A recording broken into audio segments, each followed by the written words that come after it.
세계 곳곳에서는 코로나19 변이에 대처하기 위한 차세대 백신 개발이 한창입니다. 이 백신 운송과 접종을 더욱 용이하게 하는 기술에 초점이 맞춰지면서 알약과 분무기 형태로도 개발되고 있습니다. 국제부 조수영 기자와 함께 자세한 소식 살펴보겠습니다. 어서 오십시오. 어서 오세요. 안녕하십니까? 먼저 각국 정부 산하 연구소와 제약사들이 이제 백신 개발에 뛰어들었는데 이게 주사가 아니네요. 새로운 형태의 백신도 개발 중이라고요? 네, 그렇습니다. 세계보건기구에 따르면은 지금 전 세계적으로 277개의 코로나19 백신이 개발 중인데요. 이 중 93개가 사람을 대상으로 한 임상시험 단계에 진입했습니다. 이 가운데 2개는 알약처럼 입으로 삼키는 형식의 백신이고요. 7개는 코에 뿌리는 분무 형식의 백신입니다. 예. 월스트리트저널이 차세대 백신 관련 심층 기사를 통해 전한 소식입니다. 대표적으로 미국 제약회사 알티뮤는 분무 형태의 코로나19 백신을, 그리고 샌프란시스코에 위치한 제약사 백스아트는 알약 형태의 백신을 각각 개발 중입니다. 네. 그러면 알약이나 이제 분무 형태의 이런 백신은 어떤 이점들이 있을까요? 우선은 기존 백신의 유통에 있었던 그 어려움을 보완하고 또 끊임없이 진화하는 변이를 상대로 좀 더 지속적인 면역을 만드는데 그런 잠재력이 있다는 게 이들 회사의 주장입니다. 예. 알티뮤의 스콧 로버츠 최고 과학 책임자는 분무 형태가 주사기보다 접종이 훨씬 쉽고 간편하고 또 면역력을 만드는 데 더 효과적이라고 말했습니다.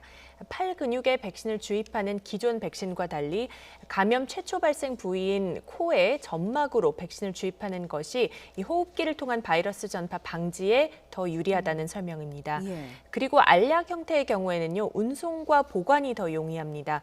그동안 기존 백신들은 초저온이나 냉장 보관이 필수적이어서 그 여건을 갖추지 못한 시골 지역들에 공급하는 데 어려움이 있었는데요. 차세대 백신들이 이 문제를 좀 더 해소해 줄 수 있을 것으로 보입니다. 예. 특히 백신 접종률이 낮은 국가들에 대량으로 보내서 주력 백신 역할을 할 수 있다는 거죠. 예. 만약에 제약사의 말대로만 된다면 네. 뭐 유용할 것 같은데 현재 어느 단계까지 개발이 완료된 건가요? 네, 백스아트 뭐 회사마다 다른데요. 백스아트의 경우에는 이제 초기 실험에서 알약 백신이 변이 바이러스에도 효과가 있는 것으로 확인됐다고 합니다. 올해 중반 임상 2상에 들어갈 계획입니다. 그리고 알티뮤는 올해 중반쯤 초기 단계 연구 결과가 나올 것으로 보입니다. 다만 월스트리트저널은 새로운 형태의 백신들이 대부분 임상시험 중반에도 미치지 못한 상태이기 때문에 예. 올해 말이나 내년까지는 시장에 나올 수 없을 것으로 내다봤습니다. 또 알티뮴 등 일부 회사들은 아직 한 번도 백신을 출시한 적이 없는 점이, 그러니까 이런 경험이 좀 부족해서 성공에 대한 불확실성을 키우는 대목이라고 지적했습니다. 이와 함께 임상 단계에서 또 하나의 어려움은요. 이미 사용이 허가된 백신들, 그러니까 뭐 화이자나 모더나 이런 백신들이 나와 있는 상태에서 검증되지 않은 백신들에 대해서 이 백신들에 대한 임상시험에 자발적인 참가자들을 모으는 것, 확보하는 게 좀 또 하나의 어려움이 될 수 있다.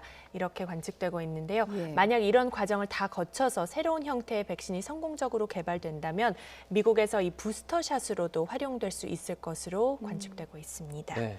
뭐 말씀하신 것처럼 이제 화이자나 모더나 같은 이런 기존의 백신으로 접종을 마친 뒤에 이 새로운 형태의 백신으로 부스터샷을 맞을 수 있다는 겁니까? 네, 그렇죠. 지금 미국에서는 이제 여름이 끝날 무렵이면은 전체 성인 대부분이 기존 백신으로 접종을 마칠 것으로 예상되는데요. 감염병 전문가들은 그 이후에도 3차 접종만 한 번만 하는 게 아니라 주기적으로 부스터샷을 계속 맞아야 할 수 있을 것으로 보고 있습니다.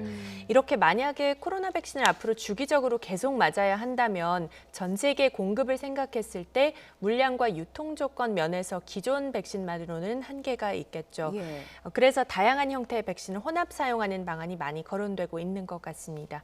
이런 가운데 화이자와 모더나도 차세대 백신 개발에 나선 상황이어서 추후 어떤 새로운 제품들을 내놓을지 주목이 됩니다. 변이를 겨냥한 동시에 보관과 운송 조건을 개선하는 데 초점이 맞춰지고 있는 것으로 알려졌습니다. 예. 백신 관련한 소식 하나 더 살펴보죠. 미국에 이어서 유럽에서도 화이자 측이 청소년 대상의 백신 접종을 검토하는가 봅니다. 네, 그렇습니다.